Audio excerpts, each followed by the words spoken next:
Imagine waking up one morning and the world you know is gone. Your favorite apps, Facebook, Instagram, YouTube, WhatsApp, they don't open. Your lifeline to friends, news, and even work, cut. And now imagine this isn't just a glitch.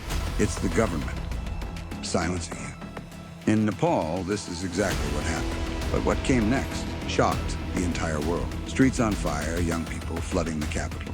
Government buildings turned to ashes. 72 lives lost. 2,000 more wounded. A prime minister forced to resign. This isn't just a protest. It's a generational earthquake. And what happens next may decide the future of Nepal. Chapter 1.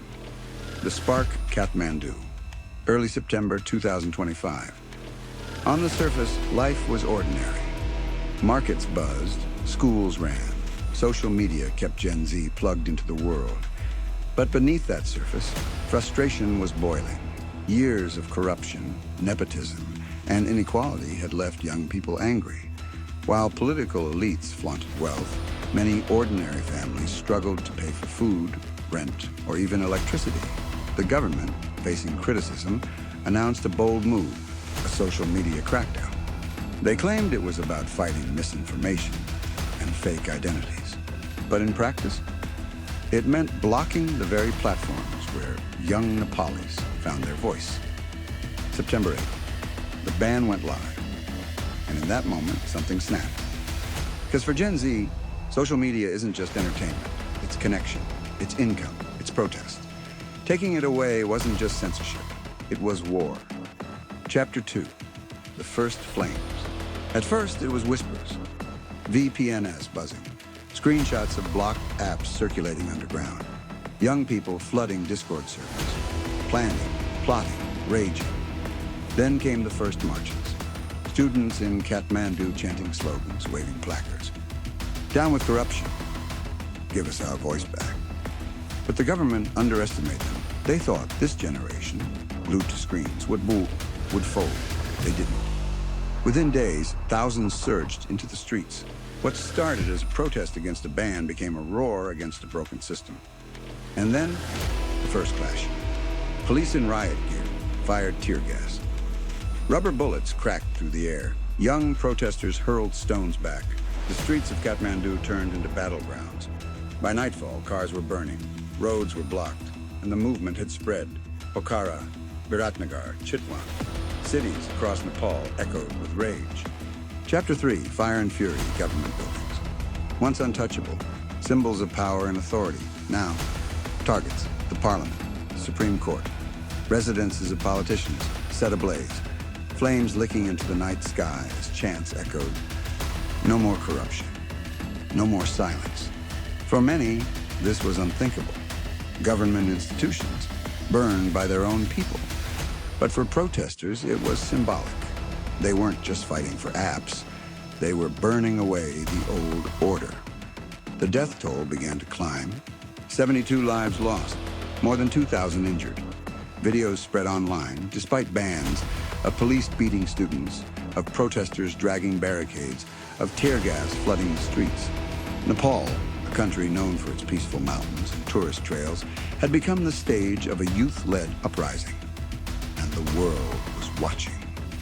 Chapter 4. The Turning Point. The government panicked. Prime Minister K.P. Sharma Oli, the once a strongman of Nepali politics, found his grip slipping. Pressure mounted. The ban was lifted. Social media returned. But it was too late. The damage was done. The protesters had tasted power. They had seen the government blink, and they wanted more. The pressure forced Ali to resign. In his place, something historic happened. Nepal appointed its first female prime minister, Sushila Karki, a former chief justice with a reputation for anti-corruption. It was a gamble, a hope to calm the fire. But would it work? Chapter 5, Gen Z Rising. Here's the twist. This isn't just about leadership change, it's about generational shift. For the first time, Nepal's youth realized something powerful. They could move the country. But with that realization came responsibility and risk. Because revolutions don't end with new elections. They begin there. And the fear, the suspense, The looming question is, will Gen Z transform Nepal into something new, or will the system swallow them whole? Chapter 6, The Human Cost. Let's not forget the tragedy beneath the headlines. 72 dead, sons and daughters. Students who went out with placards and never came back. Hospitals overflowing with the wounded. The government has promised compensation, 1 million rupees to families of the dead, free medical care for the injured. But how do you put a price on lost lives? How do you heal trust, shattered by tear gas and bullets? For every burnt building, there's a scar in the nation's psyche, and those scars don't fade quickly.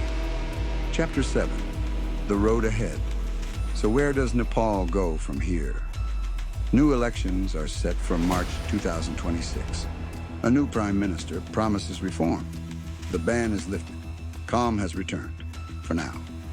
But beneath that calm, the fire is still alive. Gen Z isn't satisfied with promises. They want results. They want corruption gone. They want accountability. They want their future back.